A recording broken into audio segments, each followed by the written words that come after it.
নমস্কার বন্ধুরা, মিঠু কুকিং চ্যানেলে সকলকে অনেক স্বাগত। তো আজকে আমি একটা রেসিপি নিয়ে চলে এলাম।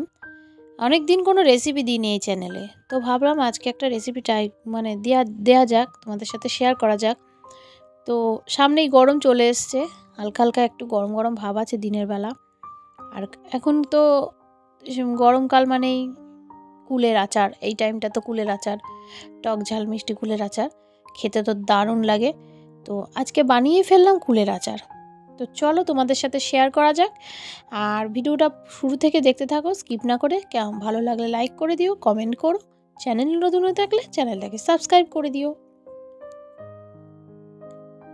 তো বন্ধুরা, ফার্স্টেই দেখো আমি মশলাটা রেডি করে নেবো, ভাজা মশলাটা। তার জন্য আমি 2টো শুকনো লঙ্কা চেরা কড়াইতে দিয়ে দিলাম। কড়াইটা আমার গরম হয়ে গেছে বেশ কিন্তু। আর এবার আমি 1 চামচ গোটা জিরে দেব। এবার দিয়ে দেবো 1 চামচ 5 ফোড়ন। এবার দেব 1 চামচ গোটা ধনে। সব মশলাগুলো এবার খুন্তি দিয়ে ভালোভাবে নেড়েচেড়ে ভেজে নেব।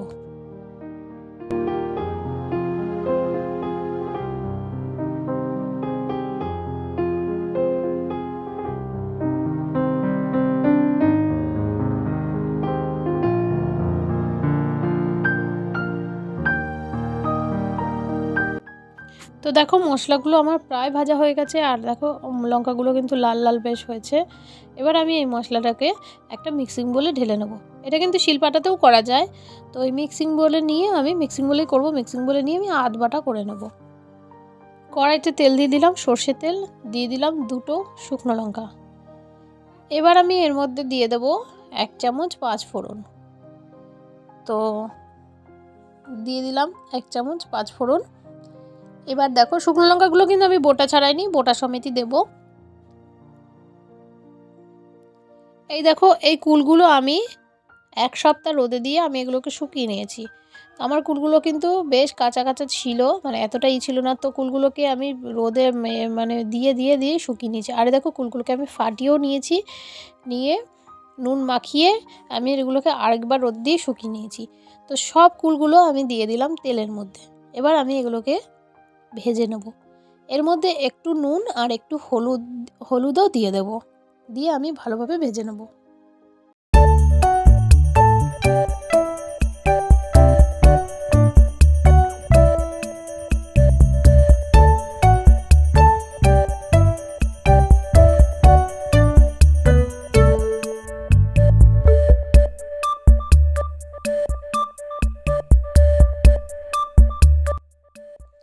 তো বন্ধুরা, নুন হলুদ আমি দিয়ে দিয়েছি। এবার আমি গুড় দিয়ে দিলাম।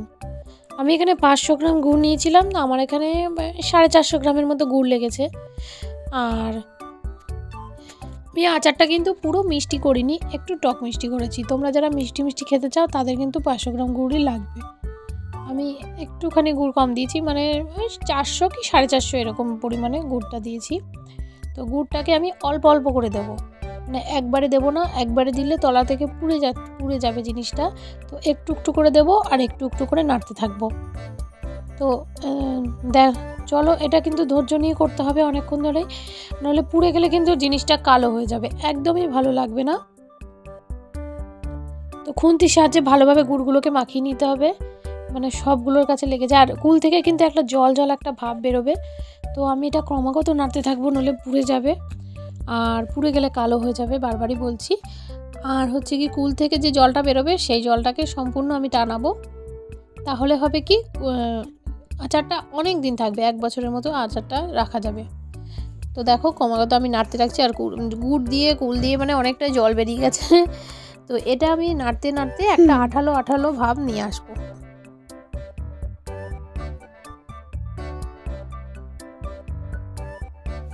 তো বন্ধুরা, আমি আগেই বলেছিলাম কুলগুলো আমি অনেক দিন থেকে রোদে দিচ্ছি, তো সেই ভিডিও কিন্তু আমার ব্লগ চ্যানেলে দেয়া আছে। তোমরা চাইলে গিয়ে দেখেই আসতে পারো। ডেসক্রিপশানে ব্লগ চ্যানেলের লিঙ্ক দেওয়া থাকবে, তোমরা গিয়ে দেখতেই পারো ব্লগিং চ্যানেলে কীভাবে আমি কুলগুলো আজ রোদ দিয়ে শুকিয়েছি। আর ওখানে আমার ডেলি রুটিন সমস্ত কিছু দেয়া থাকে, আর চাইলে দেখে নিতেই পারো। আর দেখো বলতে বলতে আমার আচারটা মোটামুটি রেডি হয়েছে। এবার আমি 2 চামচ 2 মুটকির মতো আমি ভিনিগার দিয়ে দিলাম। তো চামচে করে আমি দিইনি, আমি মুটকিতে আমার সুবিধা হয়।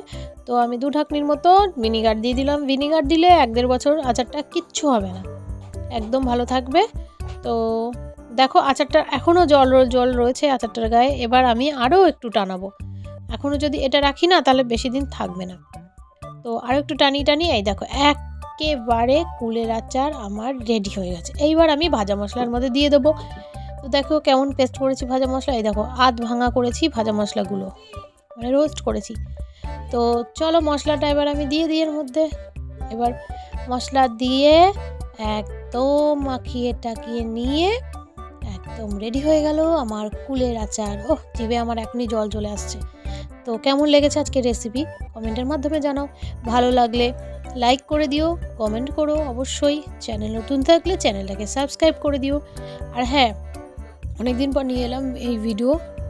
তোমরা এরপর কী রেসিপি দেখতে চাও আমাকে কমেন্টে জানাও, আমি ট্রাই করবো অবশ্যই। তো একটা বাটিতে তুলে নিলাম, এই বাটিটা তুলে নিয়ে আমি একটু টেস্ট করলাম। এবার এটাকে আমি বয়ামের মধ্যে ঠান্ডা করে ভরে নেবো। আমি চাইলে রোদে দিতেও পারি, না পারে আমি একটু রোদে দেবো। আর দেখো টক টক ঝাল ঝাল মিষ্টি আচার হয়ে গেল, কুলের আচার। তো চলো আজকের মতো এখানেই টাটা করছি, দেখা হচ্ছে নতুন একটা রেসিপি নিয়ে অন্য কোনো দিন। তো আজকের মতো বাই, সকলে ভালো থেকো, সুস্থ থেকো, আর মেঠু কুকিং চ্যানেলের পাশে থেকো। এই দেখো বয়মে আমার ভরা হয়ে গেছে। তো চলো আজকের মতো টাটা।